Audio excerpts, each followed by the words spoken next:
Now, let's get more on the conflict raging in Syria. A factor that's becoming worrying is the number of foreign nationals taking part in the conflict. The French government says it's cracking down on its citizens who go to Syria to fight. It estimates there are currently 500 French fighters there. The government says it's introducing new measures such as withdrawing passports and putting names of potential fighters in a European database. The greatest number of foreign fighters come from North Africa, the Middle East and Central Asia, but exact numbers are hard to verify. But in Europe, it is estimated that at least 1,200 Muslims are now involved, and the majority come from Britain, Germany, Belgium and France. The numbers continue to rise. Initial estimates from 2011 said that between 3,000 and 5,000 foreign fighters were in Syria. It's now thought to have doubled to as many as 12,000.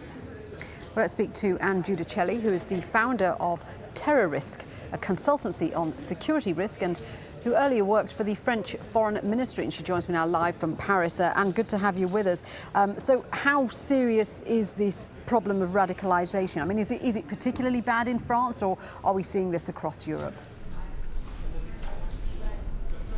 Oh, it's not new even in France, but it's a general problem. It's a phenomenon that you have also in other countries in Europe, like in UK or in Germany or in Belgium. So what is new is maybe the number of people from French citizens or living in France that decided to go to join those radical groups in Syria. That's the phenomenon is not new, but it's massive.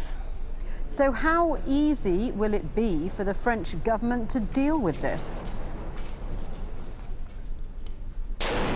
Well, as you know, the French government has presented a kind of new program in order to de-radicalize the French and underage, specifically, citizen.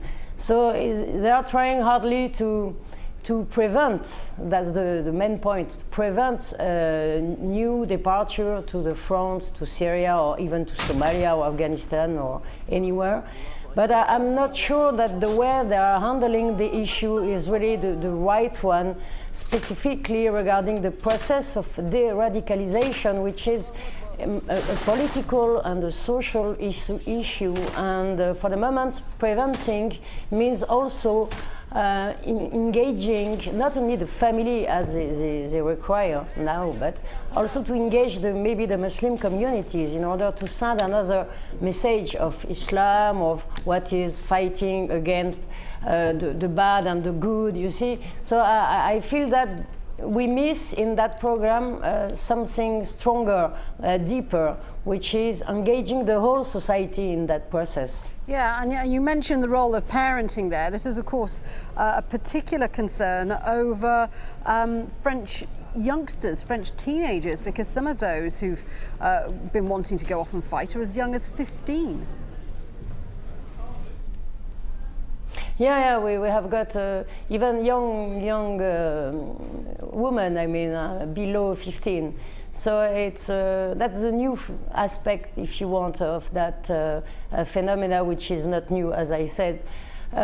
So the only way, because we have, I mean, there is some laws that specific to underage people. So the only way the government, the only way for the government to prevent that is to engage the family.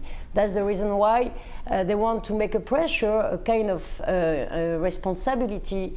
To engage the responsibility of the family to prevent that, and they decided to open a kind of hotline in order to help family if they feel that their children are, I mean, in process of radicalization and ready to travel abroad for that purpose. And thanks very much indeed for that. Anne Guidicelli there speaking to us from Paris.